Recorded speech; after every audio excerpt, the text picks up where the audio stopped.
Tudo bem? Meu nome é Guilherme Turtera, eu faço parte do projeto da Arena Solidária da Faculdade FTT. Como vocês podem ver aqui, eu vou ensinar um pouco sobre os conceitos fundamentais da mecânica, um assunto recorrente nos vestibulares, principalmente no Enem, certo? Por quê? Porque ela é cobrada tanto nos vestibulares? Pelo simples motivo de estar no nosso cotidiano quase sempre. Por exemplo, você vê um suporte para a televisão que você está assistindo. Você tem a mecânica envolvida para ela ficar sustentada ali. Você vê um carro se movendo. A mecânica estuda todo esse trajeto que o carro vai percorrer, enfim, bora começar. Desmistificando a mecânica. O que isso significa? A mecânica, ela é uma ciência muito abrangente. Ela possui três grandes vertentes, que são a cinemática, a dinâmica e a estática. Mas Gui, o que é a cinemática? A cinemática, ela estuda os movimentos sem se preocupar com as causas. Isso está escrito aí, né? Vocês podem ver. Mas o que isso significa? Por exemplo, você vê um carro na rua andando a 50 por hora. A cinemática vai estudar isso. Um carro andando na rua a 50 por hora com aceleração de 10. A cinemática vai estudar isso. Porém, o que a cinemática não vai estudar são as suas causas. Que vai ser a dinâmica que vai estudar. Por exemplo, que força que é aplicada para a aceleração aumentar.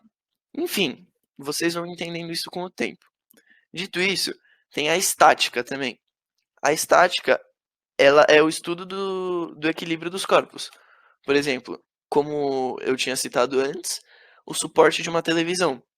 Ele tem que estar em equilíbrio para a televisão ficar parada. Ou seja, todas as forças precisam ser zero, a soma de todas as forças.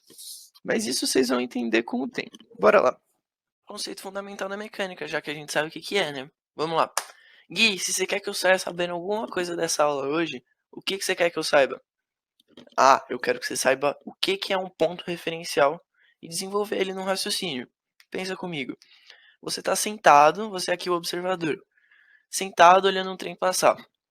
Para você, esse trem está em movimento ou está em repouso? Ele está em movimento, certo? Porque ele está andando. Vum, vum, vum, vum, vum. Mas agora, se eu for pegar o ponto de referência, como se fosse esse carinha aqui dentro do trem, ele estaria em repouso ou em movimento?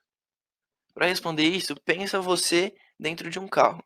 Você dentro de um carro, tomando você como referência. Você está parado ou você está andando? Você está parado ou você está em movimento? Você está parado, certo? Então, depende de ponto de referência. Por exemplo, o observador. A gente está olhando aqui. A gente está olhando essa imagem. O observador está parado e o trem está em movimento. Agora, se o ponto de referência for esse carinha dentro do trem, para o observador vai estar em movimento, porque ele vai ficar se mexendo conforme o cara vai olhando. Então isso varia de pontos para pontos. E tipo, qualquer coisa você tem que pensar em uma lógica de ponto de referência. Então bora lá, eu vou conceituar vocês mais nisso. Temos agora a gente tem o ponto material e o ponto extenso. Vamos lá, o que vocês têm que pensar nisso?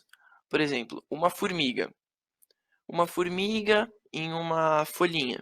Uma formiga em uma folhinha, ela tem um tamanho até que razoável perto da folha. Então ela importa quando está perto dela. Mas, por exemplo, uma formiguinha embaixo de um carro, ela vai importar? Tá, tudo bem que esse carro não é gigante. Você pode falar que essa formiga é maior que o carro, mas não. Uma formiga, brincadeiras à parte, né? A formiga perto de um carro não é grande. Então ela seria desprezível. Agora, se você pegar esse carro numa montanha de 500 mil quilômetros, fala pra mim, não sei se existe uma montanha de 500 mil quilômetros, mas, por exemplo, se esse carro tá na montanha, o carro é desprezível também, certo? Não vai influenciar em nada na montanha. Ou em coisa microscópica. Então, seria um ponto material, que as dimensões são desprezíveis. E a montanha seria um corpo extenso. Deu para entender um pouco? Bora lá. Agora eu tenho que a trajetória é um caminho que o móvel percorre. O que isso quer dizer? Por exemplo, você saía de casa, né? Porque agora você tá parado de quarentena para ir para a escola. E cada pessoa tinha uma trajetória para a escola. Por exemplo, você pegava o busão e o João pegava ia andando, certo? Aí ele podia, o João ia por um caminho e você ia por outro. Isso é a trajetória. A trajetória que você percorria era diferente da trajetória que o João percorria. E o caminho é o que a trajetória significa na física. Simples. Não. Bora. Agora, o conceito fundamental se você quer mandar top no Enem são as 3 leis de Newton. Mas o que essas 3 leis de Newton significam? Pensa comigo. Um carro está em movimento aqui. E você pula do carro. O que acontece com você? Fala pra mim. Pode falar. Se você pula do carro, você sai rolando, certo? E o carro vai pra... né? Mas você sai rolando. Por quê? Você tende a continuar no movimento. Você só para por causa da força de atrito e da resistência do ar, certo? Mas se não fosse isso, você ia continuar em movimento. Que é que o que ela fala? Ela fala que todo corpo em repouso tende a continuar em repouso e todo corpo em movimento tende a continuar em movimento se nenhuma força é aplicada a ela. Por exemplo, o movimento uniforme, ela não tem aceleração, porque as únicas coisas que influenciam na força são a massa e a aceleração. A velocidade não influencia. Por exemplo, se eu tenho um corpo a 30 km por hora, ele vai manter 30 km por hora infinitamente até que alguma força seja aplicada a ele. E agora, esse negócio da massa e da aceleração influenciarem na força é a próxima lei, que é a segunda lei de Newton, que é o princípio fundamental da dinâmica. E o que fala esse princípio? Que uma força depende da massa e de sua aceleração. Pensa assim, eu tenho um caminhão, eu vou aplicar uma força no caminhão. Eu vou conseguir, por exemplo, derrubar o caminhão? Não, porque minha força é insuficiente para derrubar um corpo com uma massa daquele tamanho, certo? Ou seja, a aceleração que eu vou implicar no caminhão vai ser quase nula. Agora, se eu for, por exemplo, numa disputa de cabo de guerra, aqui, como nessa imagem, certo? Eu tenho esse grupo, o grupo 1 e o grupo 2. Vamos supor que o grupo 2 está fazendo uma força muito maior que o grupo 1. O que vai acontecer? A força resultante vai ser a desse grupo, a do grupo 2, que a corda vai ser puxada na direção que eles estão fazendo a força, certo?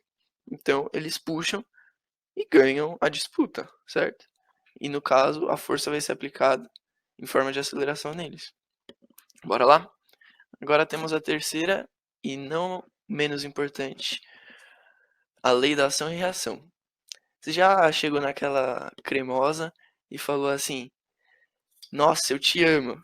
Aí ela saiu correndo assim porque ela não tava no mesmo sentimento que você?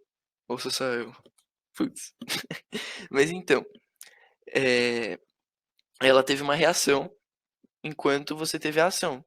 Então, para toda ação tem uma reação na vida e também na física. Pensa comigo. Se você dá um socão na parede assim, sua mão vai doer? Com certeza, né? Porque você bateu na parede. Não tem lógica. A mesma coisa se você bater a cabeça. Se você bater a cabeça, sua cabeça vai doer. Ainda mais que a mão, porque é sua cabeça. Mas isso é porque toda ação tem uma reação. E no caso da física, da mecânica, quando você bate na parede, a parede te devolve a mesma força, só que no sentido oposto. Por exemplo, se bateu na parede, bum, ela dá como se fosse um soco na sua mão de volta. E com a superfície rígida que ela tem, vai doer muito mais. Mas é simplesmente isso. Espero que vocês tenham gostado da minha aula. Foi a primeira que eu dei, então. Valeu, galerinha. Calma aí, calma aí. Foi, bora.